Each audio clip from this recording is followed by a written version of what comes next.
Begun in the summer of 2005, Voices draws upon the experiences of those who challenged the brutal economic sanctions imposed by the U.S. and UN against the Iraqi people between 1990 and 2003.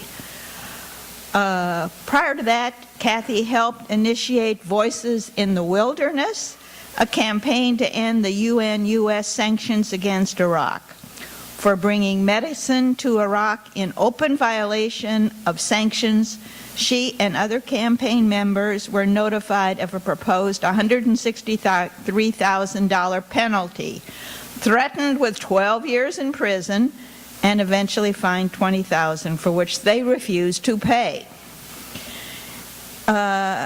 Voices organized 70 delegations to visit Iraq in the period between 1996 and the beginning of Operation Shock and Awe warfare in 2003.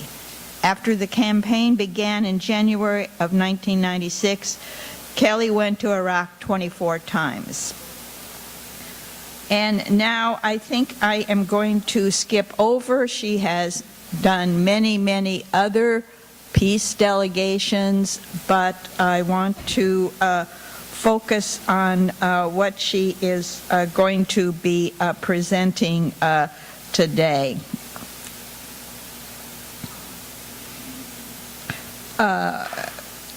Kathy traveled to Pakistan once and to Afghanistan 3 times in 2010, with small delegations intent on learning more about conditions faced by ordinary people in these countries, so afflicted by decades of warfare.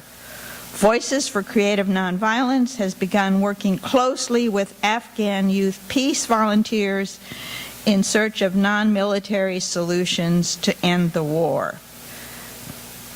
And just a little bit about her background. Kelly has taught in the Chicago area community colleges and high schools since 1974. From 1980 to 1986, she taught at St. Ignatius College Prep in Chicago.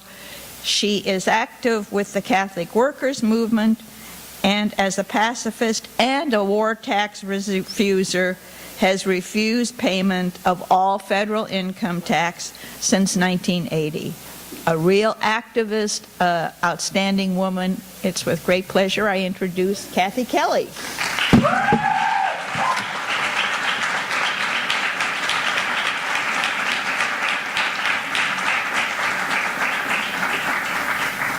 Well, good afternoon. Good afternoon, Claire. Thank you very, very much for your long stay.